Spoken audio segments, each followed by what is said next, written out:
Shut up, old hag. Hey! Back off! The Montana wind sorry, carried the Grandma. smell of engine should've oil been and there. old regret. Kodiak Kane stood in his workshop, hands dark with grease, Mom, this is working the chrome incredible. on a Thank you. 1987 It's so good. Harley Panhead like a man trying to polish away 15 years of silence. The bike gleamed under the single overhead bulb, perfect in every detail, except one, it hadn't been ridden in over a decade. Just like its owner, it was built for the road, but had forgotten how to move forward. The workshop walls told the story he'd been running from, photographs yellowed with time. A Hell's Angels patched the death's head grinning in faded colors. Newspaper clippings from another life when Kodiak Reaper Kane had been a name that meant something in the Brotherhood. National President, the highest rank a man could hold in the Angels. 24 years wearing that patch with pride. Now at 67, he wore nothing but solitude. The phone on his workbench rang. The sound cut through the Montana silence like a knife through old leather. Kodiak stared at it. Nobody called this number. He'd made sure of that. This phone existed for one reason only, and in 15 years it had never rung. His hand hovered over the receiver, grease-stained fingers trembling in a way they never had when he'd faced down rival clubs or federal agents. He picked up. The voice on the other end was small, fragile, everything Evelyn Kane had never been. Kodiak, baby, it's Grandma. The wrench slipped from his other hand and clattered on the concrete floor. Evie, I'm sorry to call. I know it's been. Her voice cracked, not with age, with fear. Kodiak's entire body went rigid. Evelyn Kane didn't do fear. This was the woman who'd buried a husband killed at Normandy and raised 3 sons alone through the tail end of the Depression. This was the woman who'd taken in a 6-year-old boy after his parents died in a factory accident and turned him into a man. Fear wasn't in her vocabulary. What happened? I need you, baby. I need my grandson. 20 minutes later, Kodiak's truck was tearing down the mountain road, the Panhead secured in the bed, everything he owned left behind without a second glance. The drive from Montana to Nevada was 8 hours of highway and memory. Kodiak kept the radio off. Silence was better. Silence didn't make him think about the last time he'd seen his grandmother. Except silence was exactly what made him remember.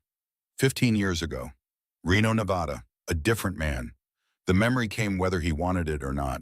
Evie's small house on the edge of town, Kodiak standing in her kitchen still wearing his road colors fresh from a run that had ended in blood and federal warrants.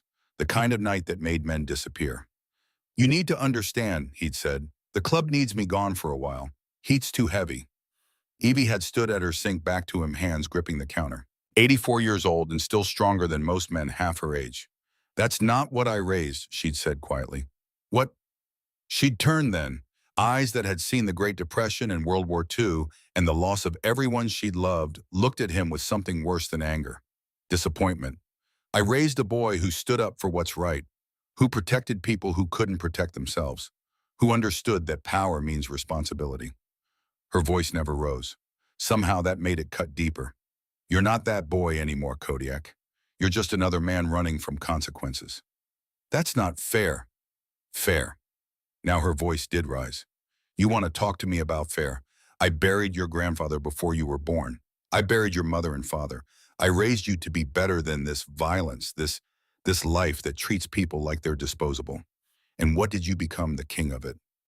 I protect my brothers. And who protects everyone else? Who protects the people your brothers hurt? The family's destroyed. You were 6 years old, Kodiak, 6. You came to me broken and I put you back together piece by piece. I taught you strength. I taught you honor. And you turned it into this. The words hung between them like smoke from a gun nobody could unfire. You're not the man I raised, Evie had said finally. And until you remember who that man was supposed to be, I don't think we have anything more to say to each other. Kodiak had left that night, rode north and never looked back. Pride was a hell of a thing. It could make a man choose the open road over the only family he had left. It could make 15 years disappear like water in the desert. The present came rushing back as Kodiak's truck crossed the Nevada state line. His hands gripped the steering wheel tighter. Evie had called. After everything, after 15 years of silence that had been his choice, his pride, his mistake, she had called. Because she needed him. Because someone had hurt her. The old Reaper stirred in his chest. The part of him that had led the Hells Angels for nearly a quarter century. The part that understood violence as a language and consequences as a sermon. Not yet, he told himself. Not until you know what you're dealing with. but his foot pressed harder on the accelerator anyway. Silver Point Diner sat on the edge of Reno, like it had grown there, all chrome and faded paint and the smell of coffee that had been brewing since the Eisenhower administration. Kodiak had eaten there as a kid. Evie used to bring him on Sundays after church, back when she still believed church might save him from himself. The parking lot was half full. Lunch rush, normal people living normal lives. Kodiak pulled in and killed the engine. He sat for a moment looking at the diner through the windshield. Through the plate glass windows, he could see movement. Waitresses, customers, the rhythm of ordinary life continuing, like the world wasn't full of edges sharp enough to cut. He'd called the hospital from the road. They'd told him Evelyn Kane had been treated and released. Minor burns, elevated heart rate, recommended follow-up with her cardiologist. They'd been professional, polite. They hadn't mentioned that an 89-year-old woman shouldn't have burns from soup or elevated heart rates from doing her job. Kodiak had asked where she was. They'd told him she'd insisted on going back to work. Of course she had. Evelyn Kane didn't know how to quit. He got out of the truck and stood in the parking lot, feeling every one of his 67 years settle into his bones. His leather jacket was worn soft, no colors on the back anymore. He'd left those behind the day he walked away from the club. But the scars underneath the jacket, those he'd kept. The door chimed when he pushed it open. The diner was exactly as he remembered. Red vinyl booths, black and white checkered floor, a jukebox in the corner that probably still played Patsy Cline and Johnny Cash, the smell of bacon grease and pee and decades of working-class dreams. And there behind the counter, wiping down a coffee pot with hands that shook just slightly, Evie. Kodiak's breath caught. She'd aged, of course she had. 15 years did that. But it wasn't the gray in her hair or the new lines around her eyes that stopped him cold. It was how small she looked. Evelyn Kane had always been a force of nature compressed into a 5'2" frame. She'd seemed 10 feet tall his whole childhood, immovable, eternal. Now she looked fragile, like a strong wind might carry her away. She hadn't seen him yet. She was focused on her work, moving carefully, deliberately. There was a bandage on her left forearm, the burn from the soup. Kodiak started to move toward her, then froze. Because 3 young men in the corner booth, expensive clothes, expensive watches, cheap smirks. One of them had just snapped his fingers at her. "Hey, Grandma, coffee's cold." Evie's shoulders tightened, but she turned pot in hand and moved toward them. "I'll get you a fresh cup, honey." Honey, the kid mid-20s, dark hair, the kind of face that had never known a consequence, grinned at his friends. "You hear that? She called me honey, that's cute. Real cute." His friends laughed. The sound had edges.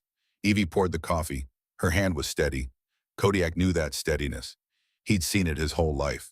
It was the steadiness of someone who'd survived things these boys couldn't imagine. "There you go," she said quietly. The dark-haired kid, the leader Kodiak could tell 24 years reading group dynamics, told him that much, picked up the cup, took a sip, made a face. "Still tastes like dirt. I'm sorry, maybe you're just too old for this job, you know." The kid's voice was loud enough to carry. Other customers looked over.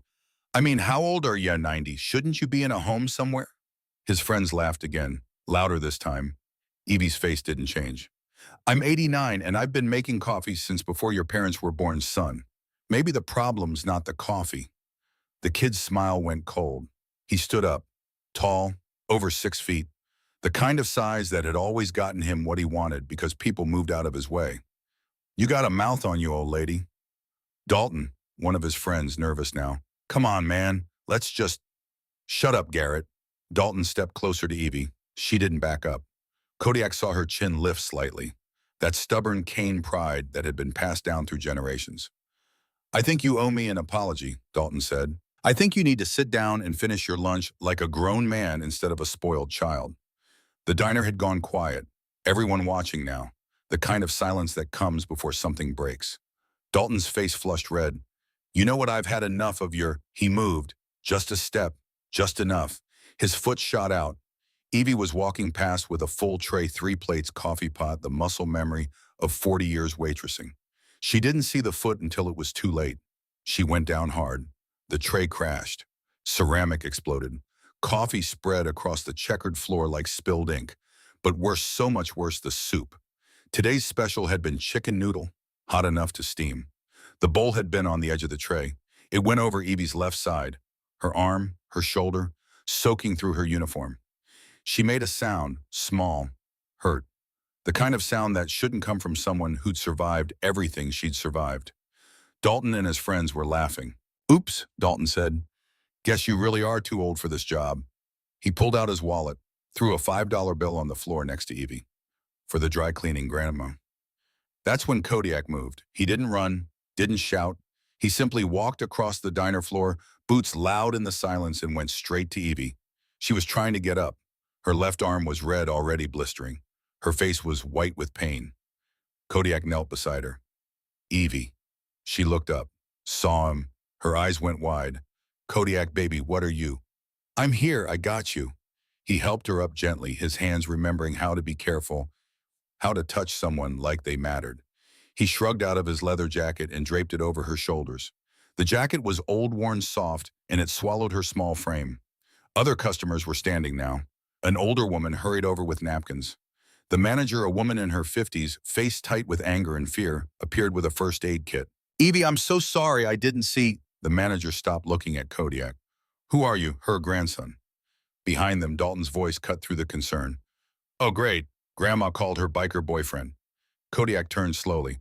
Dalton stood there, 6'2", muscled from expensive gym memberships and protein shakes, wearing confidence like armor. His friends flanked him. All three of them looked at Kodiak like he was a joke they were about to enjoy. They saw an old man, gray in his beard, lines carved deep around his eyes. 67 years of living printed on his face. They didn't see the patch he used to wear, the brothers he used to lead, the 24 years of understanding that some men only learn through pain. Kodiak looked at Dalton, just looked, didn't speak. The silence stretched. Dalton shifted his weight. The smirk flickered. "What?" he said. "You gonna do something, old man?" Kodiak turned back to Evie. The burns were first-degree painful but not dangerous. But her breathing was too fast, her pulse visible in her throat. "Linda," he said to the manager, "call an ambulance." "I don't need," Evie started. "Yes, you do." He helped her to a booth, supporting her weight like she weighed nothing. She was trembling, not from the burns, from shock, from weeks of this kind of treatment compounding into something her body couldn't carry anymore. But her hand on his arm was shaking, and her breathing was still too fast, and Kodiak knew what was happening before the manager said it. "Oh God, I think she's—" Evie's eyes rolled back. Kodiak caught her before she hit the floor. Evie, stay with me." Her pulse was racing under his fingers, rapid, irregular. Her lips were turning pale. "Ambulance is coming," someone shouted. Kodiak laid her down carefully, his military training from 40 years ago flooding back. Airway clear, breathing shallow but present, pulse thread and fast. Heart attack. The thought hit him like a bullet. She was having a heart attack. Because some privileged child had thought it was funny to hurt an old woman. Kodiak looked up, across the diner, straight at Dalton. Dalton's smirk was gone. He looked uncertain now, young, scared. It was just, get out, Kodiak said quietly. Look, man, I didn't mean for get out. Something in Kodiak's voice made all three of them move. They grabbed their jackets and headed for the door, walking fast, trying not to run. At the entrance, Dalton paused, looked back. She'll be fine. Old people have hard stuff all the time. It's not, if you're still here when I stand up, Kodiak said, his voice carrying across the diner like rolling thunder. You won't walk out. You understand me, son. Dalton left. Kodiak turned back to Evie, held her hand, felt her pulse starting to settle, heard the sirens approaching. You're okay, he told her softly.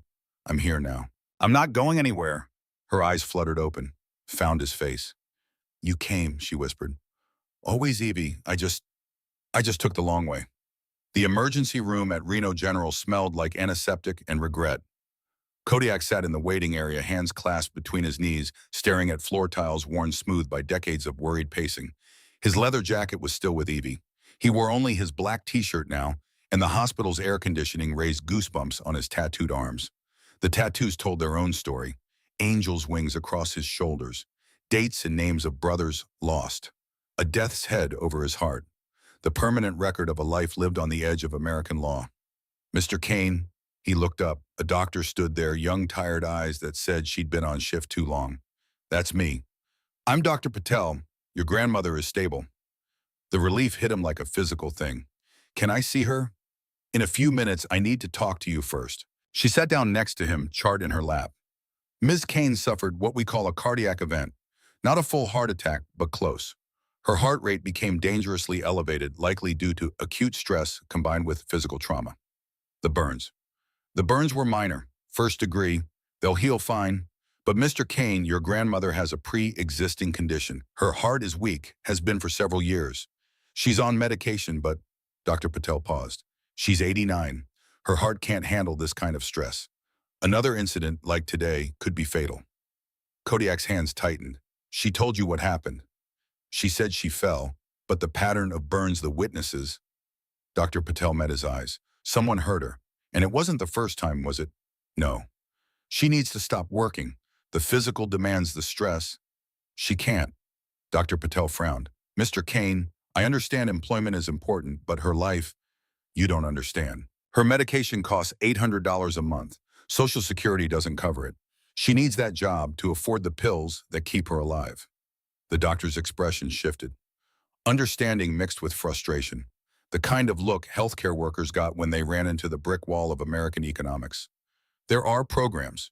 She's tried. She makes $40 a month, too much to qualify. I've seen the denial letters. Because he'd been going through Evie's mail for the last 2 hours while she was being examined.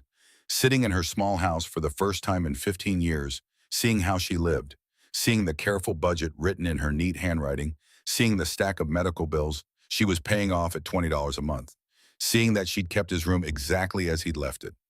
Dr. Patel was quiet for a moment. Then, I'll be honest with you. If Ms. Kane experiences another cardiac event like today's, the outcome will likely be much worse. She needs to eliminate stress from her life. That means no more working in an environment where she can be physically or emotionally abused. I understand. Do you? Because she goes back to that diner in 72 hours, or she loses her health insurance. And without insurance, those pills cost $1,200 a month. So you tell me, Mr. Kane, what exactly do you understand? It wasn't an attack, it was exhaustion. The exhaustion of a doctor who'd seen this equation too many times and knew all the answers were wrong. I understand, Kodiak said quietly, that I have 3 days to fix this. And how do you plan to do that? He didn't answer, didn't need to. The look in his eyes said enough. Dr. Patel stood. You can see her now, room 247. But Mr. Kane, she paused, whatever you're thinking of doing, make sure it's worth the cost. Evie looked impossibly small in the hospital bed. They'd hooked her up to monitors, an IV in her arm, the soft beep of her heartbeat filling the room like a metronome counting down. Her left arm was properly bandaged now. Her color was better, but she looked old, really old. For the first time in Kodiak's memory, Evelyn Kane looked like a woman who'd lived 89 years. You gonna stand in the doorway all day, or you gonna come say hello? Her voice was weak but clear. Kodiak stepped inside and closed the door behind him. How you feeling? Like I got hit by a truck that was also on fire. She smiled faintly, but I felt worse. Kodiak pulled a chair to her bedside and sat. Up close, he could see the faint scars on her hands. Decades of hard work. A lifetime of doing what needed doing without complaint. How long? He asked quietly. Evie's silence was answer enough. Then 8 weeks, maybe 9. She told him everything. The escalating harassment, Dalton's crew, the fear, Linda's powerlessness against Harrison Merrick's influence. Why didn't you call me sooner? The question hung between them. The real question. The one that had 15 years of silence behind it.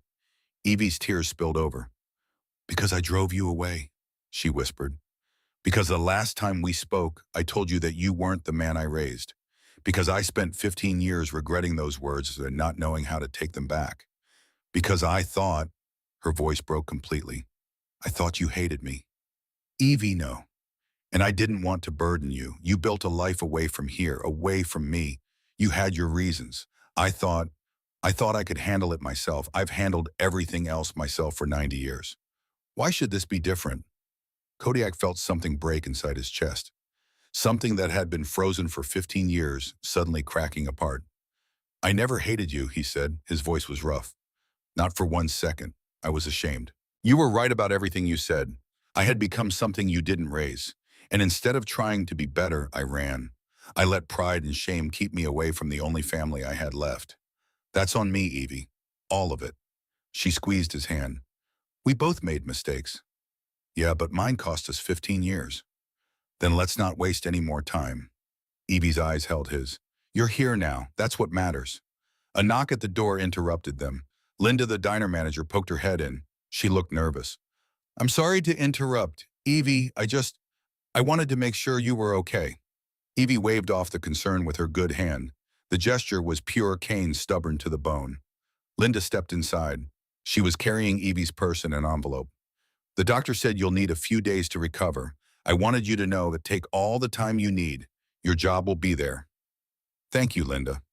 But, Linda's hands twisted the envelope. I also need to give you this. I'm so sorry. She handed the envelope to Evie with shaking hands. Evie opened it, read. Her face went pale. Kodiak took the letter from her. It was from the diner's corporate office.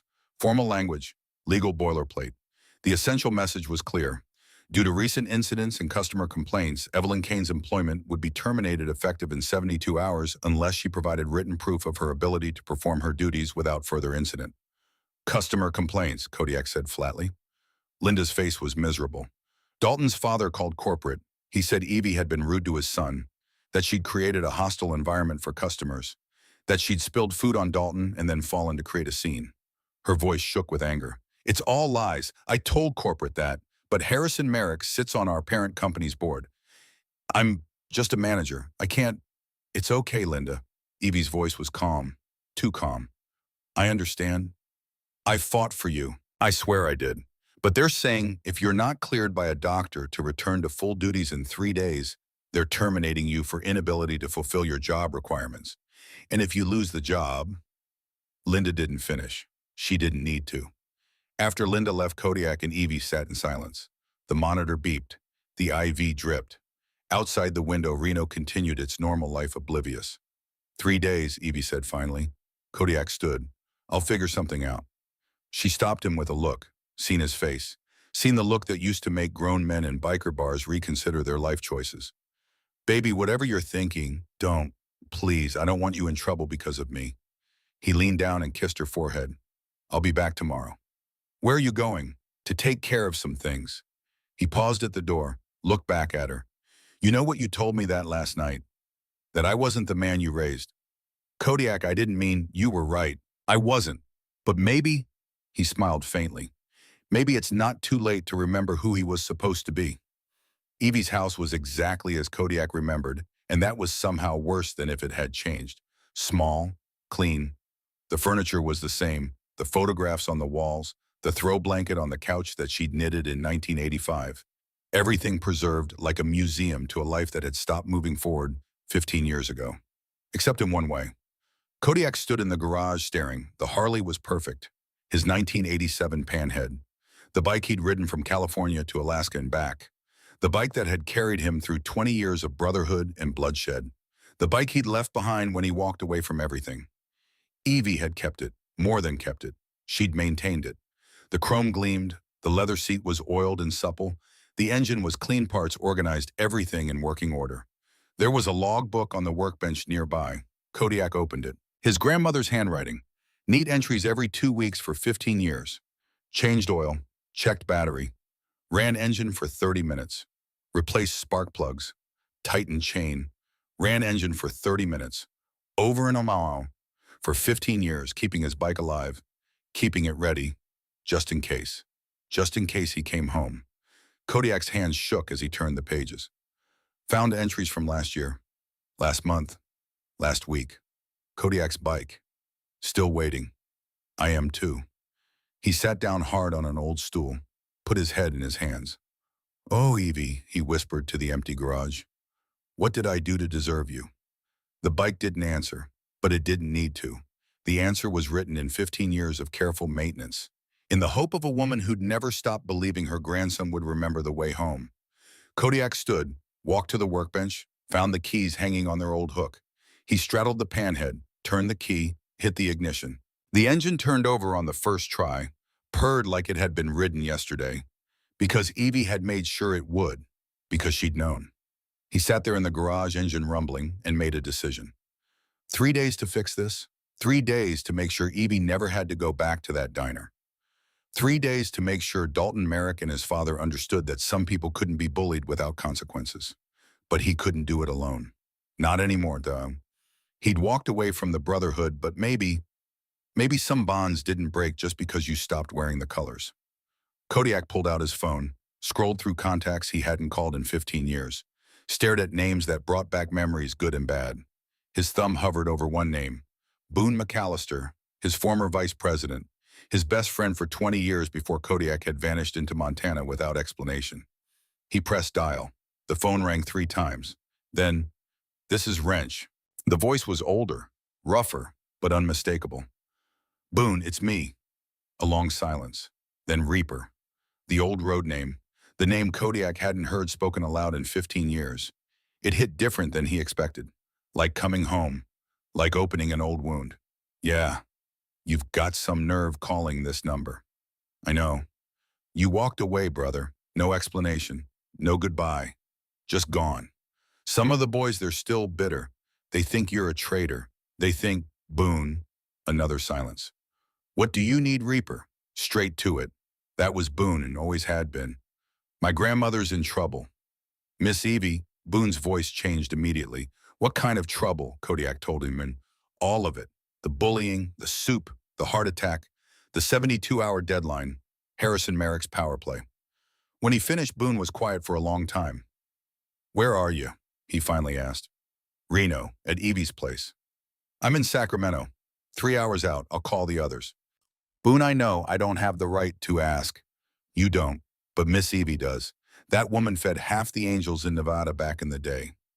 Never asked questions, never judged, just made sure we knew someone gave a damn." Boone's voice was hard.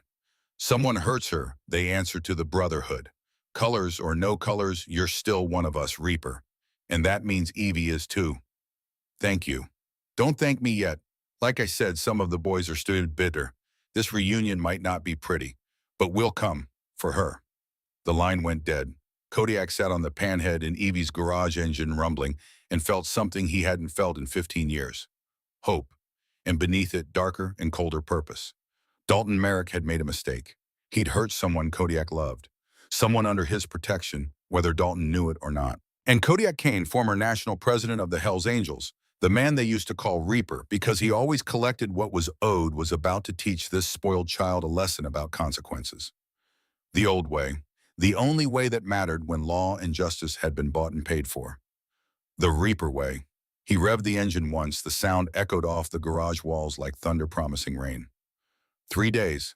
The count had begun. The roadhouse sat 15 miles outside Reno, where the desert started to remember it was wild. It wasn't the kind of place that advertised. You either knew it was there, or you had no business finding it. Kodiak pulled the panhead into the gravel lot just after sunset. The bike's engine echoed off the low building, announcing his arrival like a war drum. 4 other motorcycles were already parked in a line. He recognized them all. Machines older than most marriages, maintained with the kind of devotion that came from understanding that some things were built to last if you treated them right. He killed the engine, sat for a moment in the settling dust and fading light. 15 years since he'd faced these men. 15 years since he'd walked away from the only family he'd chosen for himself. The family he'd built in oil and blood and loyalty that went deeper than DNA. The door opened. A figure stepped out, backlit by the bar's neon. Big, barrel-chested. Moving like violence was always an option, but rarely necessary. Boone McAllister. Wrench. 64 years old and still built like a man who could tear an engine apart with his bare hands because he'd done it more times than he could count. They looked at each other across 20 feet of gravel and 15 years of silence. "You gonna sit on that bike all night?" Boone called out. "Or you gonna come inside and face the music?" Kodiak dismounted. Crossed the lot. Each step felt like walking toward a firing squad and a family reunion at the same time. When he got close enough, Boone's face was visible in the bar light. Older, more gray in the beard, lines carved deeper, but the eyes were the same, sharp, assessing, missing nothing. "You look like hell, Reaper." "You look like you ate hell and asked for seconds." Boone's mouth twitched. Not quite a smile. "Fair enough." They stood there, 2 old men who'd bled together and built something together and watched it fall apart when one of them disappeared. Then Boone extended his hand. Kodiak took it. The handshake lasted longer than necessary. Said more than words could. Boone's grip was still strong enough to bend steel. Kodiak's was strong enough to meet it. "Come on," Boone said finally. "Let's get this over with."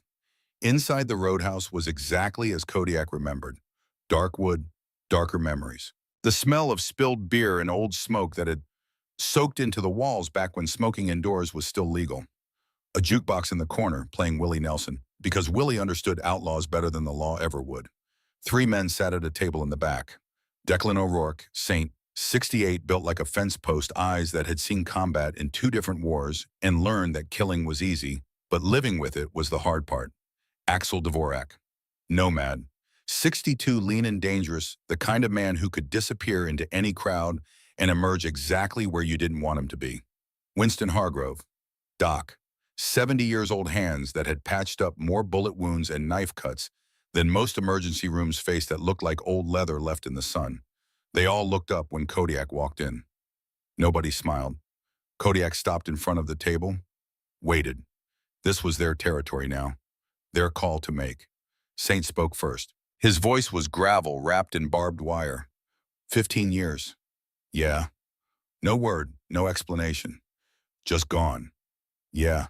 You know what that did to the club? Saint's jaw was tight. Federal heat was all over us. You were supposed to be our leader, our president, and you vanished like smoke. Left us to deal with the aftermath. I know. Do you pardon? Saint stood. He wasn't a tall man, but he had the kind of presence that made height irrelevant. We lost chapters, lost brothers, had to rebuild from scratch while RICO charges hung over our heads like a guillotine. And where were you, Montana? Hiding. I wasn't hiding. No, what do you call it? Running. Kodiak met Saint's eyes. I was running from the consequences, from the responsibility, from the fact that my decisions had put brothers in danger and I didn't know how to fix it. So I ran, and I left you holding the bag, and that was wrong, and I'm sorry. The apology hung in the air like gun smoke. Nomad leaned back in his chair. Sorry doesn't bring back the Time Reaper. No, it doesn't. So why are we here? That was Doc, quiet voice. But when Doc spoke, people listened. You called Wrench. He called us. We came, but not for you. We came for Miss Evie. Woman sat with me when my daughter died. Didn't say anything, just sat. That kind of kindness you don't forget. The others nodded. Evie had touched all of them over the years, fed them, sheltered them, never judged, just loved them the way mothers were supposed to and sometimes didn't. She's in trouble, Kodiak said, and I can't fix it alone. Then tell us. Boone gestured to an empty chair. Sit down, talk. We'll decide if we're in. Kodiak sat, told them everything. The bullying, Dalton Merrick, the soup, the heart attack, the 72-hour deadline, Harrison Merrick's power and connections. When he finished, Saint was the first to speak. You know we can't just ride over there and tune these boys up, right? That's not how things work anymore. We do that, we're the ones in prison. I know. This Senator Merrick, Nomad said, he's connected, federal level. You go after his son, you're starting a war we can't win the old way. I know that too. So what's your play? Boone asked. Kodiak looked around the table. These men, his brothers, older now, gray and scarred and carrying decades of hard living in their bones, but still here, still loyal to something bigger than themselves. I need information first, he said. I need to know exactly who we're dealing with. Dalton's patterns, Harrison's vulnerabilities, how deep this goes. Doc pulled a notebook from his jacket, flipped it open. Already started. Made some calls on the drive over. Dalton Merrick, 26, trust fund baby. Father's money, mother's connections. 2 DUI arrests both expunged. 1 assault charge from college settled out of court. Pattern of entitled behavior with no consequences. The assault charge, Kodiak said. Details. Beat up his girlfriend's ex-boyfriend, put him in the hospital, broken jaw, cracked ribs. Family wanted to press charges. Harrison Merrick made it disappear, paid them off, got the record sealed. So he's got history of violence against people he thinks can't fight back. Doc's face was grim. Classic bully profile, big and strong and used to winning because daddy makes problems disappear. Nomad leaned forward. I can tail him, see where he goes, who he meets. If there's a pattern, I'll find it. I'll check the diner, Boone said. Talk to the manager, see if there's security footage. Might need evidence down the line. I'll reach out to some old contacts, Saint said slowly. Still got friends in law enforcement. See what they know about Harrison Merrick. Man's running for re-election. Politicians always have skeletons. Kodiak felt something loosen in his chest. Not relief exactly, but the weight of carrying this alone was lifting. What about you? Doc asked. What are you doing while we dig? Kodiak paused. Remembered Saint's earlier warning. I stay visible, he said. Make sure Evie knows she's not alone. Let Dalton and his crew know I'm watching. Saint nodded approval. Smart. Sometimes the best weapon is making your enemy nervous. But we need leverage, Boone added. Real leverage. Something that makes Harrison Merrick back off without us having to throw a single punch. We follow the money, Saint said. He pulled out his phone, scrolled through contacts. I know a guy, used to be a forensic accountant before he decided government work didn't pay enough. If Harrison's got financial skeletons, this guy can find them. That takes time. Everything worth doing takes time, Reaper. You taught us that. Saint's expression softened slightly. Look, I know you want to protect Miss Evie. We all do. But you called us because you can't do this alone. So let us help. The right way, the smart way. Kodiak looked around the table, saw the wisdom of age on every face. These men had survived decades of dangerous living by learning when to fight and when to think. Okay, he said, we do it smart, but we've got 72 hours. Then we better get started. Boone stood. Nomad, you're on surveillance. Saint, make your calls. Doc, dig into medical records, see if there are other victims we don't know about. I'll handle the diner footage. The meeting broke up, brothers moving with purpose. Kodiak felt it again, that old rhythm. The brotherhood operating like a machine, each part knowing its function. As they headed for the door, Doc caught Kodiak's arm. You know this might not work right. His voice was quiet. We might dig and find nothing. Harrison Merrick might be clean. And then what? Then we find another way. And if there is no other way, if the only option is to do nothing and let Miss Evie lose her job and her insurance, and maybe her life. Kodiak met Doc's eyes. That's not an option. Reaper. She survived the Depression. She survived losing her husband to war. She raised 3 sons and a grandson who turned out to be a disappointment. She's worked her whole life, played by the rules, did everything right.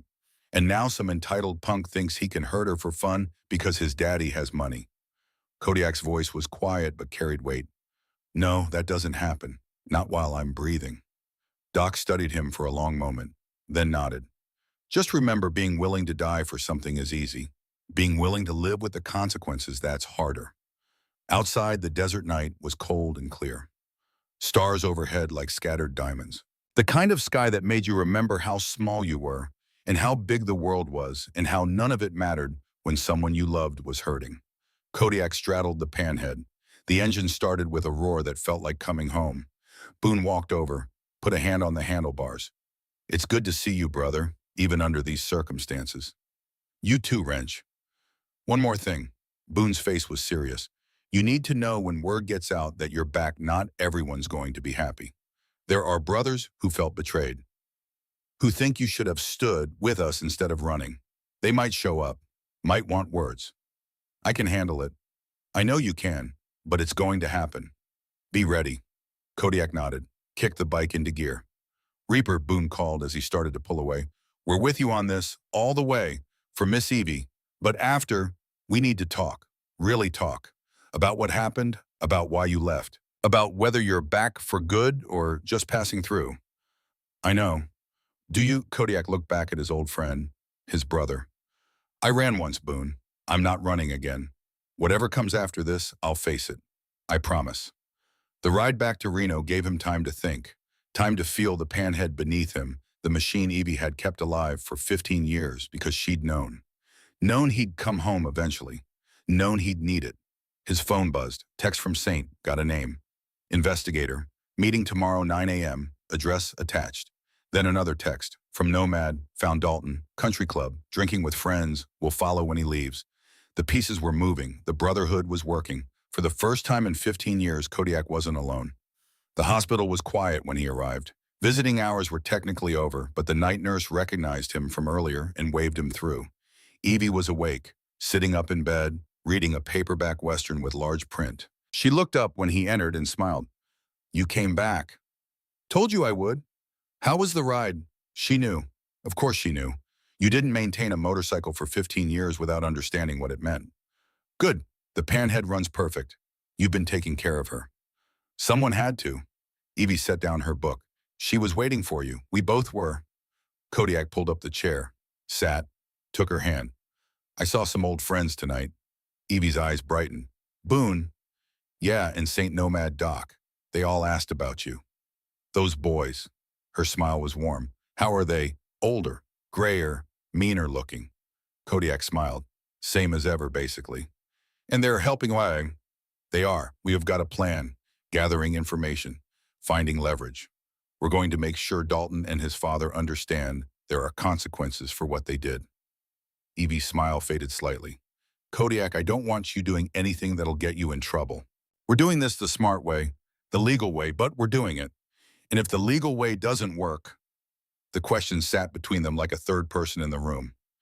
Then we'll figure something else out, Kodiak said carefully. Evie squeezed his hand. Baby, I've lived a good life, a full life. If this is how it ends, it's not. But if it is, I don't want you sacrificing your freedom or your future for me. Promise me. Promise me you won't do something stupid because you're trying to protect me. Kodiak looked at his grandmother, the woman who'd raised him, who'd given him every good thing he'd ever known about love and loyalty and what it meant to be a man worth being. I can't promise that, Ify. Kodiak, you raised me to stand up for people who can't stand up for themselves, to use whatever strength I have to protect the ones who need protecting. You taught me that a man is measured by how he treats people who can't do anything for him in return. His voice was steady. You can't ask me to ignore everything you taught me just because you're the one who needs protecting now. Evie's eyes filled with tears. You stubborn boy. Wonder where I got that from. She laughed through the tears, reached up and touched his face. You really aren't going anywhere, are you? No, ma'am, not this time. Good. She settled back against the pillows. Because I missed you every single day. I'd see something or hear something and think, I should tell Kodiak about that. And then remember you were gone. It hurt, like a tooth that never stopped aching. I'm sorry. I know, and I forgive you. I forgave you the day you left, if I'm being honest. I was just too proud to say it. She smiled sadly. Pride runs in this family, doesn't it? Like a genetic disease. They sat in comfortable silence for a while. The monitor beeped steadily. Evie's heart still beating, still fighting. Tell me about Montana, she said eventually. What did you do up there all alone? So he told her about the workshop, the solitude, the work he did on engines and motorcycles for locals who needed cheap repairs, the quiet days and quieter nights, the way he'd convinced himself he was better off alone. Were you, Evie asked, better off? No, I was just alone. There's a difference. Yes, there is. A nurse came in to check vitals. While she worked, Evie asked, have you eaten today? I'll grab something. Kodiak Kane, you eat properly. Don't make me get out of this bed and feed you myself. The nurse laughed. She's serious. She tried to get up earlier to help another patient. We had to convince her that's what we're here for. That sounds like her. After the nurse left, Kodiak stood. I should let you rest. Will you come back tomorrow? First thing. And you'll be careful, whatever you and the boys are planning. As careful as I can be. That's not very reassuring. It's the best I can do. Evie looked at him for a long moment. Then, your grandfather, the one who died at Normandy, he was a lot like you. Strong, stubborn, protective. He wrote me letters from the war. In one of them, he said something I've never forgotten. He said, I'd rather die standing for something than live kneeling for nothing. Kodiak felt his throat tighten. I was so angry when they told me he was dead, Evie continued. Angry that he'd left me, that he'd chosen duty over coming home to me. But as I got older, I understood. Some men are built to stand, and if you try to make them kneel, you break something essential in them. She reached out and took his hand again. You're like him. You always have been, and I was wrong to ask you to be anything else. So whatever you need to do to make this right, you do it. Just promise me one thing. What? Come back. However this ends, you come back to me. We've lost enough time already. Kodiak leaned down and kissed her forehead. I promise. The next morning came cold and clear. Kodiak met Saint at a coffee shop downtown at 9 sharp. The investigator was not what he expected. Maxwell Reeves looked like a high school chemistry teacher. Wire-rimmed glasses, cardigan sweater, soft hands that had never thrown a punch. But his eyes were sharp, and when he opened his laptop, his fingers moved like a concert pianist. So, Maxwell said, sipping his coffee, you want to know about Harrison Merrick? Everything, Saint said. That's a lot. The man's been in politics for 20 years, senator for 12. Before that, state legislature. Before that, lawyer. He's very well connected. We know all that, Kodiak said. We need to know what's not in the public record. Maxwell smiled. It wasn't a nice smile. Well, that's where things get interesting. He turned the laptop so they could see. Spreadsheets, bank statements, corporate filings. Harrison Merrick is rich, Maxwell said, but not as rich as he wants people to think. His Senate salary is public record, not much. But he maintains a lifestyle that costs about 3 times that. Big house, country club, private schools for the grandkids, expensive cars. Where's the money coming from? Saint asked. That's the question, isn't it? Officially investment income. He's got holdings in several companies, all legitimate on paper. But when you dig deeper, Maxwell's fingers flew across the keyboard. These companies, they're shells, holding companies that own other holding companies. Classic money laundering structure. Kodiak leaned forward. Laundering what? That's what I'm trying to figure out. But I did find something interesting. Maxwell pulled up another document. 3 months ago, Merrick received a payment of $500,000 from a consulting firm in Delaware. The firm doesn't appear to have any actual business. No employees, no office, just a registered agent and a bank account. Who owns the firm? Can't tell yet. Buried under layers of corporate paperwork, but I'll find it. Maxwell looked up. Whatever Merrick is into, it's dirty, and he's working very hard to hide it. How long until you can prove it? Depends on how deep it goes. Could be days, could be weeks. We don't have weeks, Kodiak said. We have 48 hours.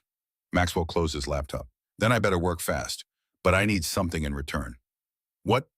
When this breaks, and it will break, I get the story, exclusive. I used to be a journalist before I went into forensic accounting. This kind of corruption story, it's career-making. Saint looked at Kodiak. Kodiak nodded. You got it, Saint said. Just find us something we can use. After Maxwell left, Saint and Kodiak sat in the coffee shop. What do you think? Saint asked. I think Harrison Merrick is dirty, but I also think he's smart. He wouldn't have survived this long if he wasn't careful. So we might not find anything in time. Yeah. Saint was quiet for a moment. Then there's another angle we haven't considered. What? The other victims. Doc's been making calls. There are at least 6 elderly people who've had run-ins with Dalton and his crew in the last 3 months. What if we could get them to come forward? Make a public case that there's a pattern. You think they'll talk? I think they're scared, but I also think there's strength in numbers. One person speaking up is a target. 6 people, that's a movement. Kodiak's phone buzzed, text from Nomad. Dalton's at gym, same one every morning, 7 to 9. Regular as clockwork. Spotted him? Then another text from Boone. Got the diner footage. It's clear as day. Dalton tripped her on purpose. Linda's willing to testify if we need her. Pieces are coming together, not fast enough, but moving. Okay, Kodiak said. Let's talk to the other victims, see if we can build something. They spent the rest of the morning tracking down names. Doc had done good work. 6 people, all elderly, all working class, all scared. The first one they visited was Lorraine Fitzgerald, 84, Irish immigrant, living in a nursing home on the east side of Reno. She was in a wheelchair when they met her in the common room. Small woman, gray hair, bright blue eyes that had seen too much and forgiven too little. You're here about the Merrick boy, she said when Saint introduced them. Yes, ma'am. He did this. She gestured to her leg. 3 months ago, parking lot outside the grocery store.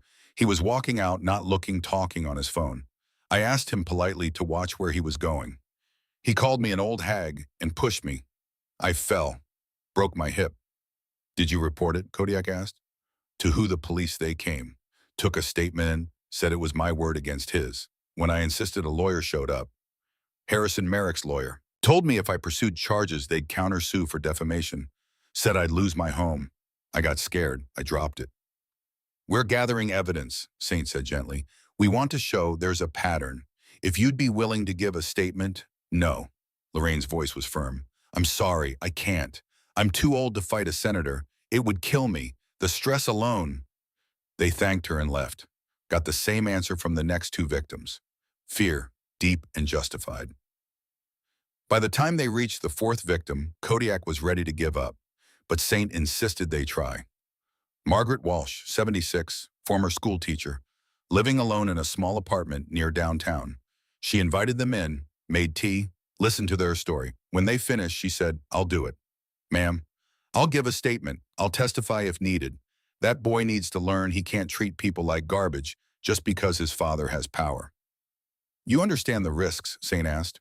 I'm 76 years old. I taught high school English for 40 years. You think I'm afraid of some entitled brat and his corrupt father? Margaret's smile was steel. My husband died fighting in Korea, so people like me could stand up to people like them. I'm not going to dishonor his memory by staying quiet. They got her statement. Detailed, clear, damning.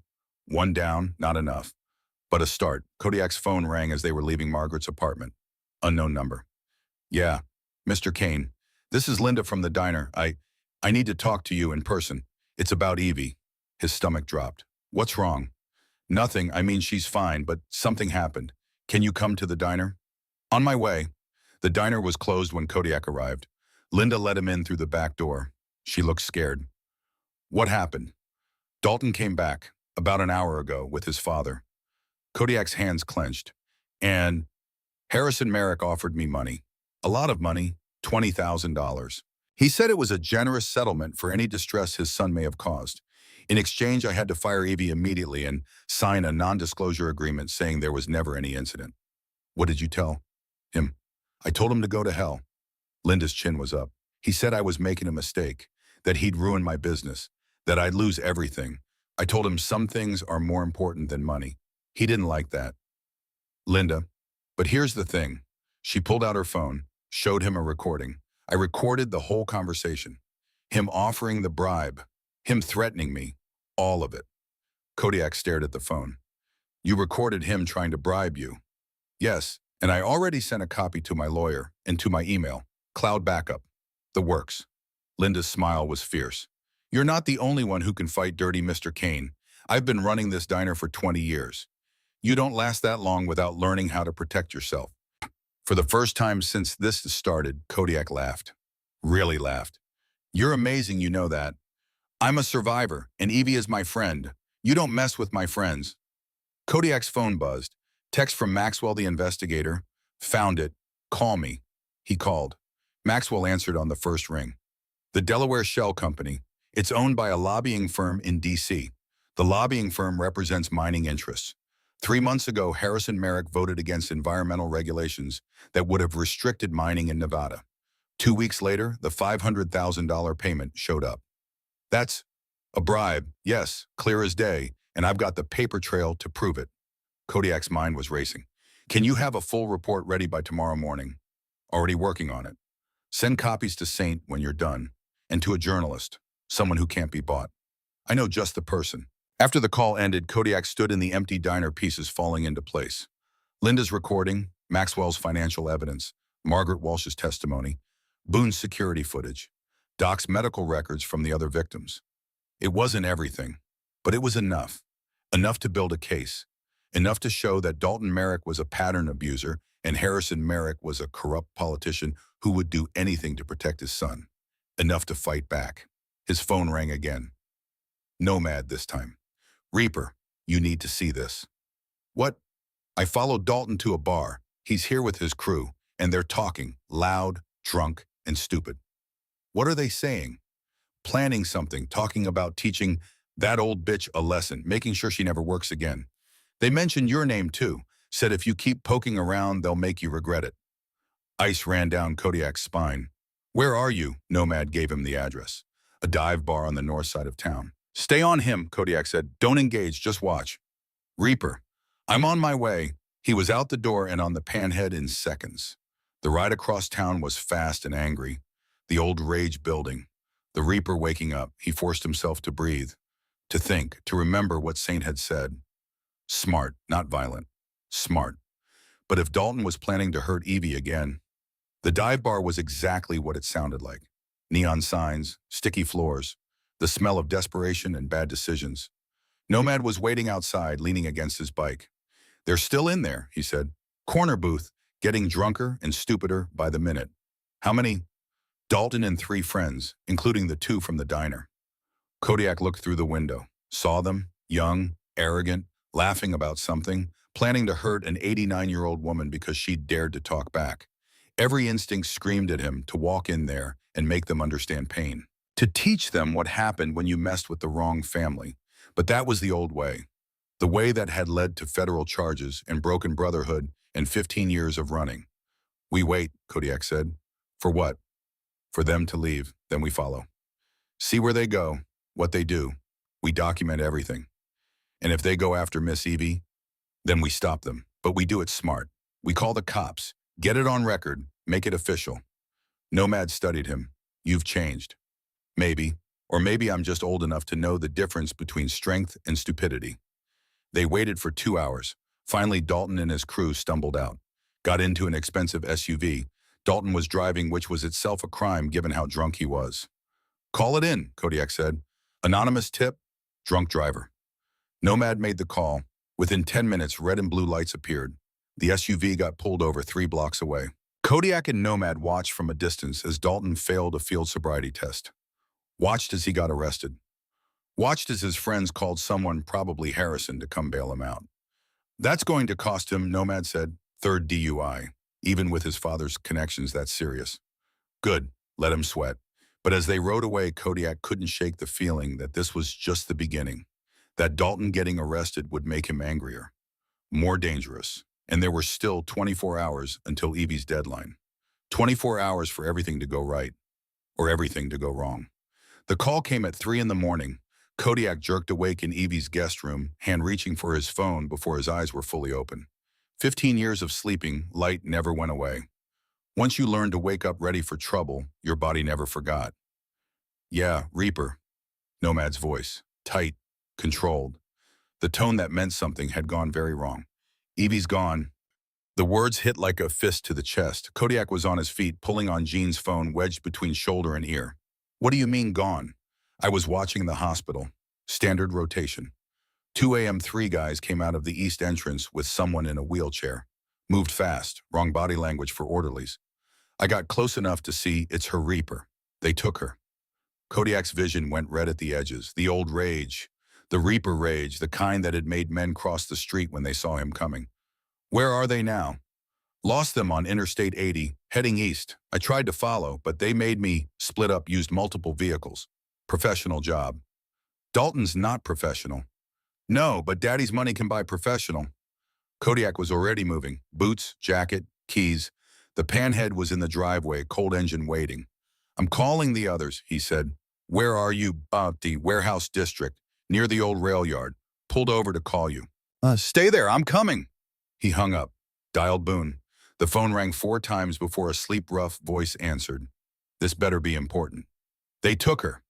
Silence. Then I'm up. Where? Don't know yet. Nomad lost them on 80, eastbound. I'm heading to meet him now. I'll call Saint and Doc.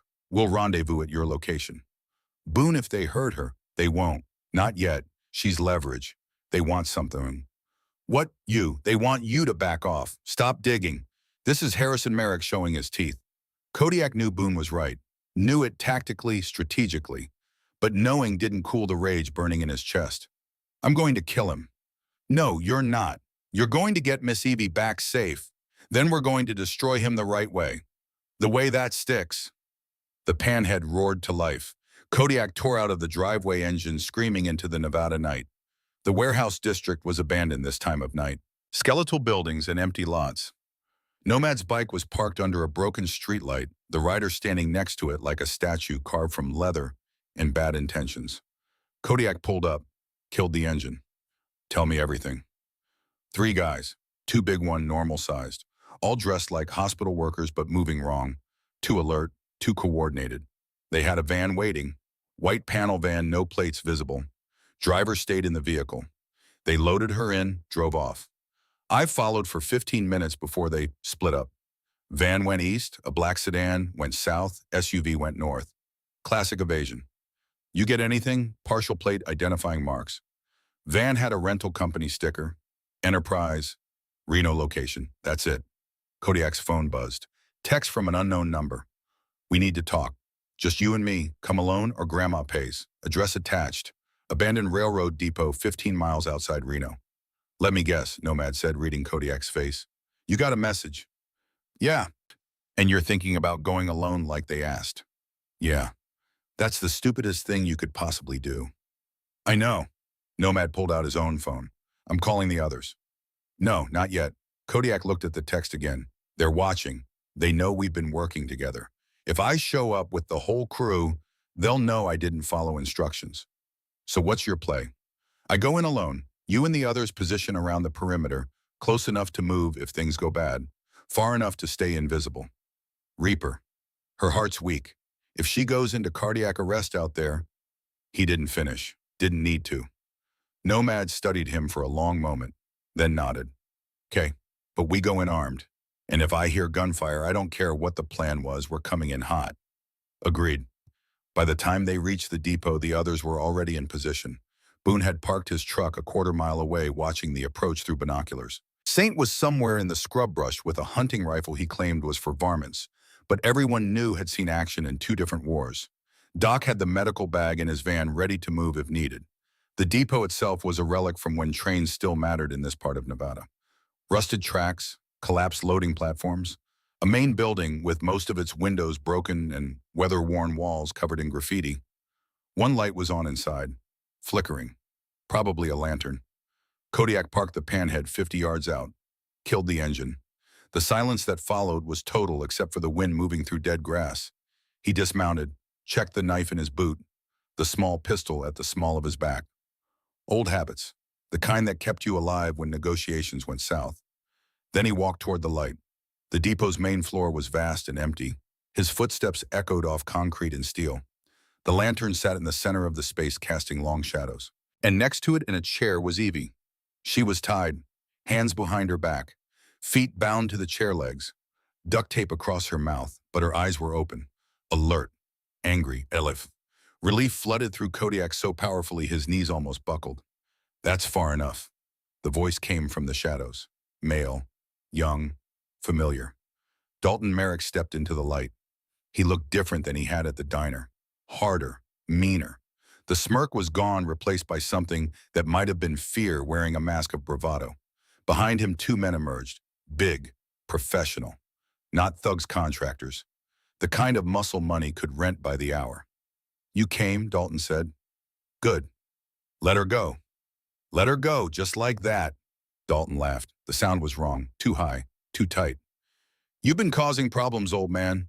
You and your biker friends, following me, digging into my father's business, getting me arrested. You got yourself arrested, driving drunk. 3rd offense. My father fixed it, charges dropped, made some calls. Dalton moved closer. But he's tired of dealing with you. So here's what's going to happen. You're going to leave Nevada. Tonight, you and your crew. You're going to stop investigating, stop asking questions, stop existing in our world. And if I don't, Dalton gestured to Evie, then Grandma here has an accident, falls down some stairs, has another heart attack, whatever. Point is, she's fragile. Accidents happen to fragile old ladies. Kodiak looked past Dalton to the 2 contractors. Read their body language. They were professionals, but they weren't comfortable. This wasn't their kind of job. Kidnapping an elderly woman crossed lines even hired muscle had. Your father sends you to do this, Kodiak asked. Or was this your idea? Does it matter? Yeah, it does. Because if this was your idea, you're stupider than I thought. And if it was his, he's more desperate than I realized. Dalton's face flushed. You don't talk about my father.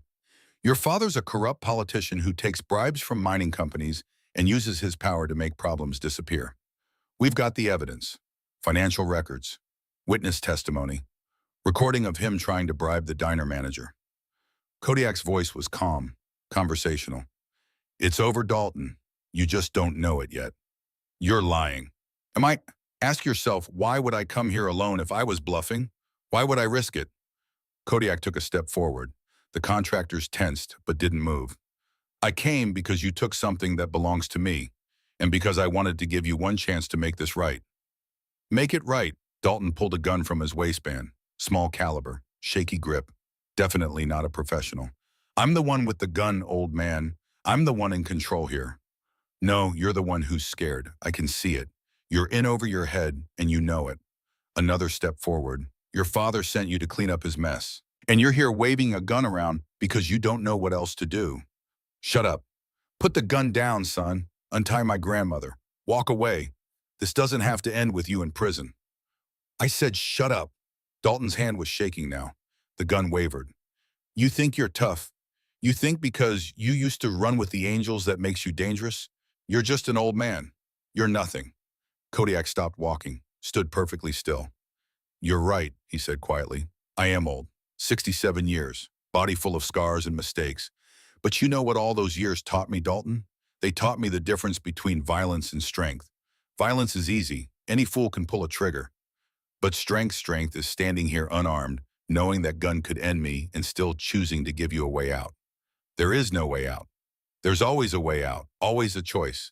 You chose to hurt my grandmother because you thought you could. Because no one ever taught you that actions have consequences. Because your father always made your problems disappear. Kodiak's eyes held Dalton's. But I'm not going to disappear. And neither is the evidence. And neither are the witnesses. You pull that trigger, you'll spend the rest of your life in prison. Is that what you want? Dalton's face twisted. Rage and fear and confusion all fighting for control. You don't understand. I understand perfectly. Your father's going down. The only question is whether you go down with him or whether you make a different choice. Right here, right now. The gun shook harder. Dalton's breathing was ragged. Then a new voice cut through the tension. Dalton put the gun down. Everyone turned. Harrison Merrick stood in the depot entrance. Expensive suit, silver hair, the face of a man used to boardrooms and backroom deals. But the eyes were cold, calculating. Dad, I said put it down, now. Dalton lowered the gun. The relief on his face was obvious. Daddy was here. Daddy would fix it. Harrison walked into the light, looked at Kodiak, then at Evie, then back at Kodiak. Mr. Kane, this has gotten out of hand. You kidnapped my grandmother. I did no such thing. My son made an error in judgment.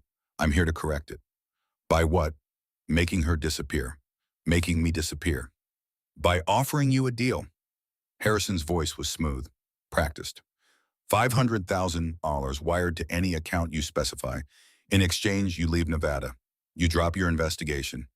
You forget this ever happened. You think you can buy me?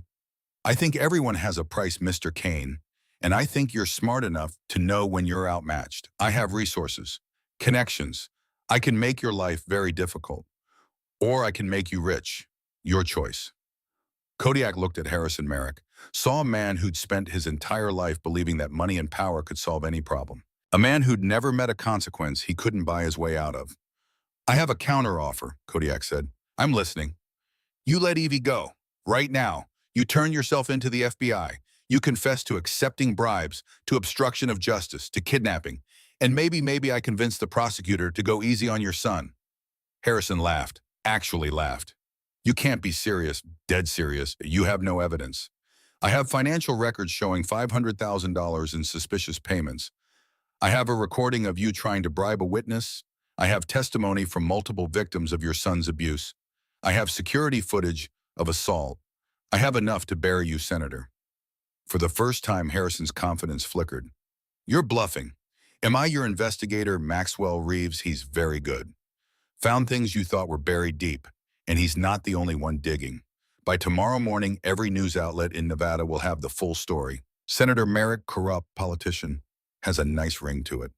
Harrison's face went red. You son of a... Dad. Dalton's voice was small, scared. Is it true the bribes the mining companies? Shut up, Dalton. Dad, he said, there's evidence. He said, I said, shut up. Harrison rounded on his son. This is your fault. If you just left that old woman alone, if you hadn't been so goddamn stupid. I was doing what you told me. You said to make sure the old people in that district didn't vote. You said to scare them. You said... The words hung in the air like a confession shouted in an empty church.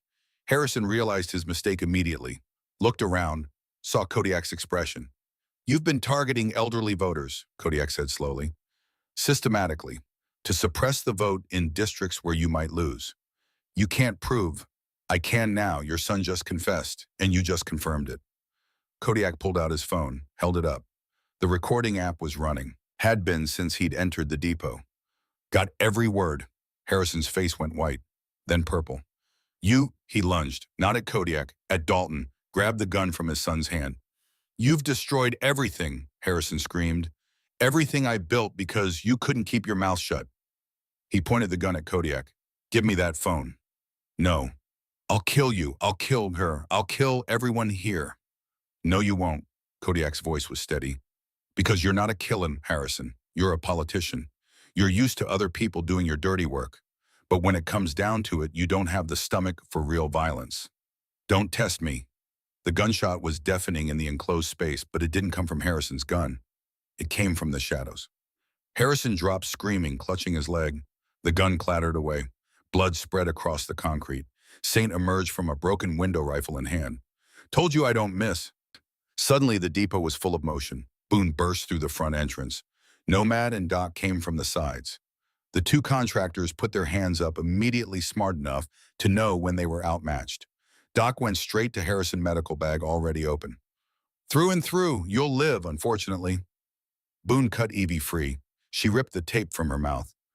Those idiots couldn't even tie knots right, she said, checking herself over. I've been working on the ropes for the last 10 minutes. She glared at Dalton, who stood frozen in shock. And you should be ashamed.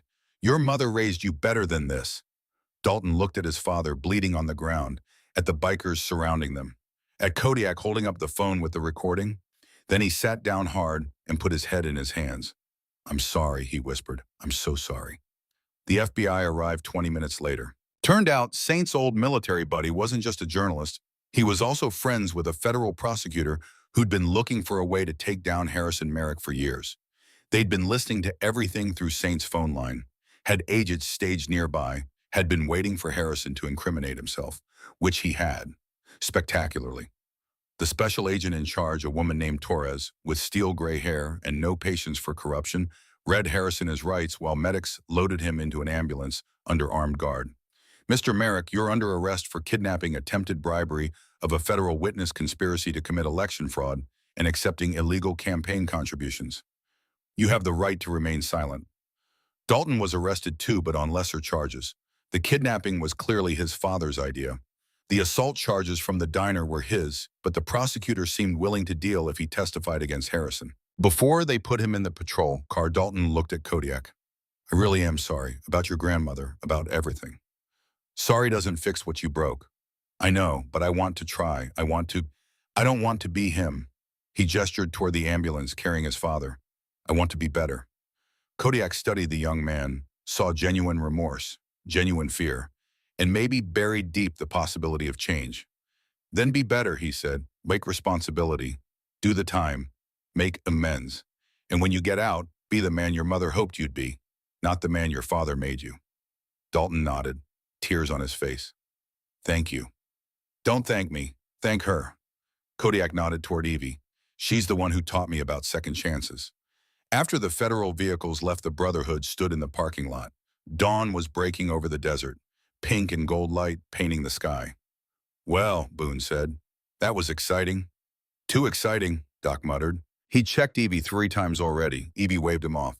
I'm fine, just tired and hungry. Someone take me to breakfast.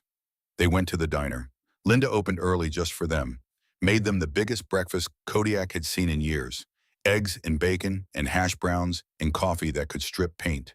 The crew gathered around the big corner booth, Evie in the middle surrounded by bikers who looked like they could tear down buildings, but were currently arguing about whether sausage gravy was better than country gravy. This, Evie said, looking around at all of them, this is family. Damn right, Boone said. The news broke that afternoon. Maxwell Reeves' expose ran in 3 major newspapers simultaneously. Senator Harrison Merrick, corruption, bribery, election fraud, his son's assault pattern, the whole ugly story. By evening, Merrick had resigned. His lawyer had already started negotiating a plea deal. The diner's corporate office called Linda personally to apologize. Evie's job was safe. More than safe, they offered her a promotion to training coordinator with better pay and flexible hours. She accepted on the condition that she could still work the floor when she wanted to. I'm not ready to quit yet, she told Kodiak. I'll quit when I'm dead. Don't joke about that. Who's joking? 3 days later, Kodiak sat with Evie on her front porch, the same porch where they'd said goodbye 15 years ago. The same chairs, the same view of the street. But everything was different. You're staying, Evie said. Not a question, a statement. If you'll have me. On one condition. What's that? You stop running from the Brotherhood, from yourself. She took his hand. You made mistakes. We all did. But you can't spend the rest of your life punishing yourself for being human. I left you for 15 years. And you came back. That's what matters. She squeezed his hand. Your grandfather used to say that a man's not defined by his mistakes. He's defined by what he does after. They sat in comfortable silence, watching the neighborhood wake up, kids heading to school, adults heading to work, normal life flowing around them. Boone talked to me, Evie said eventually. Said the club wants you back. I know. What did you tell him? That I needed to think about it. And have you, Kodiak considered. The brotherhood had been his life for 24 years, leading them, riding with them, building something that mattered. But it had also led to violence, to federal investigations, to choices he regretted. I don't know if I can go back to that life, he said honestly. The club, the politics, all of it. Then don't, but don't cut yourself off from them either. They're your brothers. They showed up when you needed them. That counts for something. Yeah, it does. So find a middle ground. Be part of their lives without it consuming yours. You can do that, can't you? He smiled. When did you get so wise? I was born wise. You just weren't listening. That evening, Kodiak met the brotherhood at the Roadhouse. All of them. Not just his old core crew, but other angels from surrounding chapters. 25 men in leather and denim filling the bar with the sound of engines and brotherhood. When he walked in, the room went quiet. Then Boone stood, raised his beer. To the Reaper, who taught us that real strength isn't about fighting, it's about standing up when it matters most. To family, the room echoed. They drank, talked, laughed, remembered old rides and old friends. Late in the evening, the current national president, a man named Garrett with more gray than black in his beard, pulled Kodiak aside. Heard what you did, how you handled Merrick. Smart, strategic. That's the kind of leadership we need. I'm not coming back to the club. I know, and I respect that. But I have a proposition. Garrett leaned against the bar. We need advisors. Older brothers who've been through the wars and learned from them. Men who can help us navigate the modern world without losing what makes us who we are. You interested? What would that look like? No colors, no obligation. Just, when we need wisdom, we call. You answer if you can. If you can't, no hard feelings. Think of it as being an elder statesman. Kodiak considered. It was a middle ground, a way to be part of the brotherhood without being consumed by it. I can do that. Good. Garrett extended his hand. They shook. Welcome back, brother. On your terms. 6 months later, Kodiak stood in a courtroom watching Dalton Merrick get sentenced. The young man had taken a plea deal, testified against his father, shown genuine remorse. The judge gave him 2 years in minimum security plus 500 hours of community service at nursing homes after release. It was fair, maybe even generous. Harrison Merrick got 12 years in federal prison. No parole, no early release. The judge had been particularly harsh about the voter suppression scheme. Democracy depends on every citizen having an equal voice, she'd said. You tried to silence the elderly, the vulnerable, those you deemed inconvenient. That's not just corruption. It's an attack on the foundation of our society. After the sentencing, Dalton approached Kodiak in the hallway. I start my sentence next week, he said, but I wanted to thank you. For what? For giving me a choice that night at the depot. You could have killed me, could have let your friends kill me, but you gave me a chance to be better. You're giving yourself that chance. I just held the door open. Still, Dalton hesitated. I enrolled in college, online courses. I'm going to study social work. When I get out, I want to help people, elderly people especially. Maybe I can make up for some of what I did. That's good. That's real good, Dalton. Could you tell Miss Evie that I'm trying? You can tell her yourself. She visits the prison sometimes, volunteers reading to inmates. Dalton's eyes widened. She does. Says everyone deserves someone who believes in them, even people who've made mistakes. Thanksgiving that year was at Evie's house, but the small dining room couldn't contain everyone, so they set up tables in the backyard. Evie, Kodiak, the brotherhood and their families, Linda from the diner, Margaret Walsh, the school teacher who'd been brave enough to testify, other victims who'd found their voices, Maxwell Reeves, who'd won a journalism award for his expose. Even Torres, the FBI agent, stopped by with her family. Never thought I'd have Thanksgiving with a bunch of bikers, she said, accepting a plate of turkey from Boone. Never thought I'd have Thanksgiving with a Fed, Boone shot back. But here we are. Everyone laughed. As the sun set and the desert cooled, Kodiak found himself standing apart from the crowd, watching, listening to the sound of family and friendship and second chances. Evie appeared beside him, took his hand. "You did good, baby. We did good. All of us. Yes, but you started it. You came home. I should have come home sooner. Maybe, or maybe you came home exactly when you were supposed to, when you were ready, when we both were." She leaned against him. "I'm proud of you. Your grandfather would be too." Kodiak felt his throat tighten. "I spent so long thinking I'd failed him. Failed you. Failed everyone. And now I think maybe failure isn't final.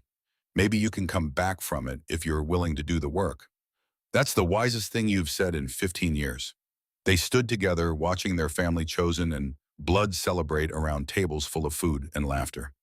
"You know what your grandfather's last letter said?" Evie asked. "The one he wrote before Normandy?" "No. He said, 'If I don't make it home, tell our boy that love is stronger than death. That family is stronger than distance. That doing the right thing is always worth the bond, and that it's never too late to come back to who you're meant to be.'"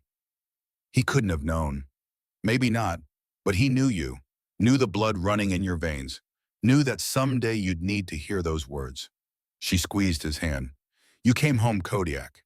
You stood up when it mattered. You protected your family. You gave a young man a chance at redemption. That's the man your grandfather was talking about. That's the man I raised. That's who you've always been under all the mistakes and running."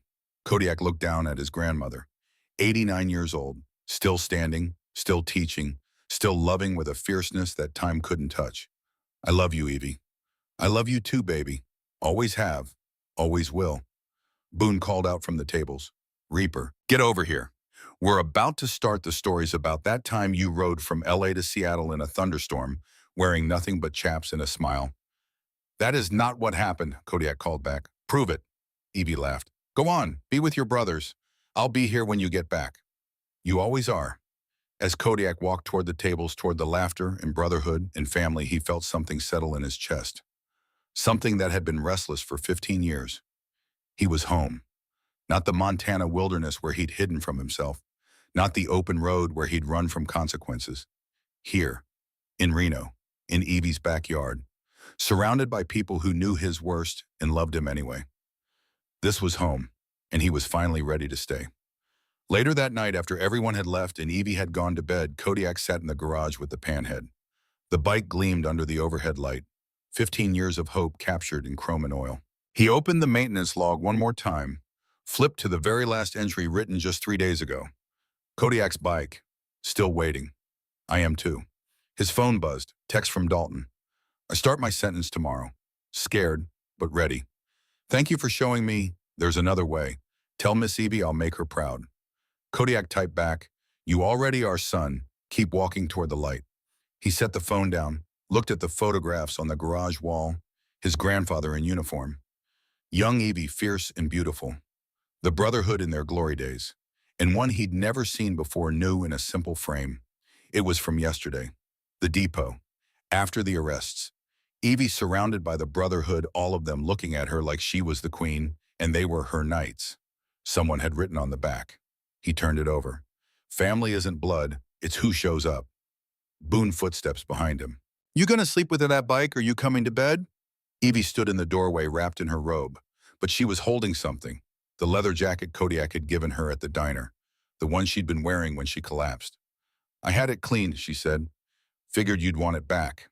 Kodiak stood, took the jacket, felt the familiar weight. Keep it, he said. Looks better on you anyway. It's about 6 sizes too big. That's not what I meant. Evie smiled, walked to him, stood on her toes and kissed his cheek. Your grandfather's jacket is in the hall closet, she said quietly. The one from Normandy. I've kept it all these years. I was thinking, maybe it's time you had it. Kodiak's throat closed. Evie, you're not replacing him, you're honoring him. There's a difference. She squeezed his hand. He'd want you to have it. Want you to remember that Kane men don't run forever. Eventually we plant our feet and make our stand. She turned to go, then paused. One more thing. I'm selling this house. Kodiak's heart dropped. What? Too big for an old woman. Too many stairs. Her eyes twinkled. I found a nice little place. 2 bedrooms, one for me, One for my grandson, if he's interested. Evie, don't answer now. Just think about it. She smiled. But either way, I'm keeping the garage. Can't let this bike go to waste, can I? She disappeared into the house. Kodiak stood alone in the garage, the panhead behind him. His grandfather's jacket waiting in the closet. A future he hadn't dared imagine opening like a road he'd finally earned the right to ride. He turned off the light. But before he did, he picked up the maintenance log, turned to the next blank page, pulled out a pen, oil changed, engine running strong, ready for tomorrow's ride. Kodiak. He closed the book. Tomorrow would bring new roads, new challenges, new chances to stand. But tonight, Kodiak Kane, former national president of the Hells Angels, former runner, current grandson, permanent family, walked into his grandmother's house and closed the door behind him. The panhead sat in darkness, chrome gleaming. Still perfect, still waiting. But this time it wouldn't wait long.